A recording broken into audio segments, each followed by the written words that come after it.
Sawadee krap. Welcome to Phuket Extra, brought to you by PSD Windows and Doors. It's Wednesday, April 10th, and I'm your host, JP Mestanza, with the news you need to know. Spurred on by a local petition and movement, Phuket livestock officials say they will look into allegations of abuse of a baby elephant at the Phuket Zoo in Geelong, while zoo representatives respond to the claims.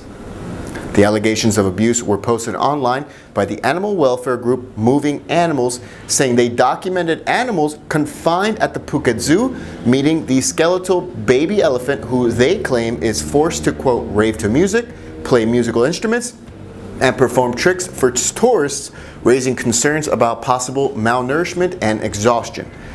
A petition was started just over a week ago on April 2nd, asking her to be retired to a nearby sanctuary. As of this broadcast, the online petition, a link for which is in the description, it's garnered over 54,700 online supporters, and the story has gained international press coverage, with the likes of The Independent, Mirror Online, and The Sun publishing the story, just to name a few. Footage was also posted online for viewers to see for themselves by a group called College of Gamers. A PR officer from the zoo has released a statement denying the abuse allegations for the baby elephant, named Dodo, saying he's not forced to work and is taken care of, quote, very well, since it's just a baby. Meanwhile, the chief of the Phuket Livestock Office says that, judging by the clip, he saw nothing abnormal or unusual, although the baby is clearly working. He says that they will be checking on Dodo's health today. We'll keep you updated on this story. One of the most high-profile law enforcement officers in the nation, the man whose face has been inextricably linked with all sorts of crackdowns for over a year now, Police Lieutenant General Surachate Hakpan, he's been blacklisted pending a probe, but no explanation has been given. Last Friday, Police Lieutenant General Surachate, nicknamed Big Joke, he was abruptly fired as Immigration Commissioner and transferred to a civil servant position attached to the Prime Minister's office pending an investigation, but nobody has given any explanation as to why.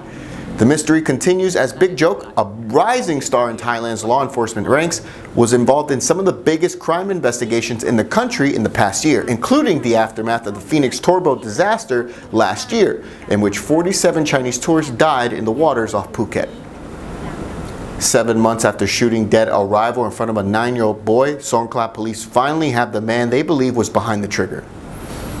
38-year-old Pisantong Mani was picked up at a makeshift shelter at a shrimp pond in Songkhla province at about 6 a.m. yesterday, following a tip. He was arrested for colluding in the murder of 54-year-old Sakon Chansong Sang at an oil palm plantation in Krabi last September, which happened in front of the victim's own 9-year-old nephew. Police say the suspect denied the charges of colluding in murder, but he's now behind bars. Sit tight, Phuket Extra will be right back after this. Phuket Bike Week 2019, Asia's biggest motorcycle event, will take place April 12th to the 14th in Patong Beach and April 19th to the 20th at the Phuket Boat Lagoon.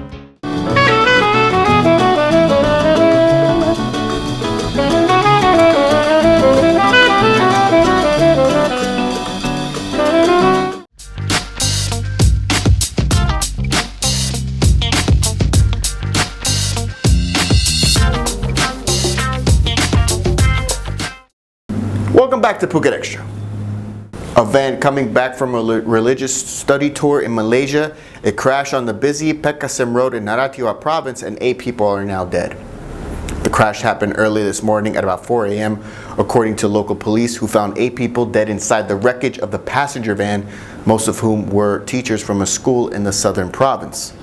At the scene, 8 people were also hurt, including a driver of the van, which hit a roadside tree in the incident. An investigation is now underway. Vases containing sacred water for the coronation ceremonies of His Majesty the King next month were transported from the 76 provinces to the Interior Ministry in Bangkok today, according to the Bangkok Post. The provincial governors delivered the vases of sacred water collected earlier in their respective provinces to senior ministry officials for safekeeping. Governors of the Central Plains and Eastern Provinces arrived this morning, with those from other regions reaching Bangkok in the afternoon, and they'll all deliver the vases of sacred water to the Interior Ministry on Friday from Satrakom Hall in the Grand Palace. On April 18th, the sacred water will be moved to Wat Sutat Tepatwararam for a sanctification ceremony, and then to the Temple of the Emerald Buddha on the 19th of April. And that's it for Phuket Extra, brought to you by PSD Windows and Doors. For safe, secure, and soundproof windows, visit pvcphuket.com. If you're watching us on YouTube, click that subscribe button to check out all of our future videos. If you're watching us on Facebook, give us a like on the Phuket News page. From all of us here at the Phuket News Center, thank you for watching, and until tomorrow, stay classy, Phuket. Phuket's rapid modernization has made it one of the world's premier holiday destinations. Investors can still buy quality condominiums for as low as $75,000, and luxury properties can go all the way up to $20 million. Condominiums in Phuket are a safe, secure bricks-and-mortar investment offering foreigners freehold ownership. Call or email Thai Residential, Phuket's #1 trusted real estate advisor, to find your perfect Phuket property.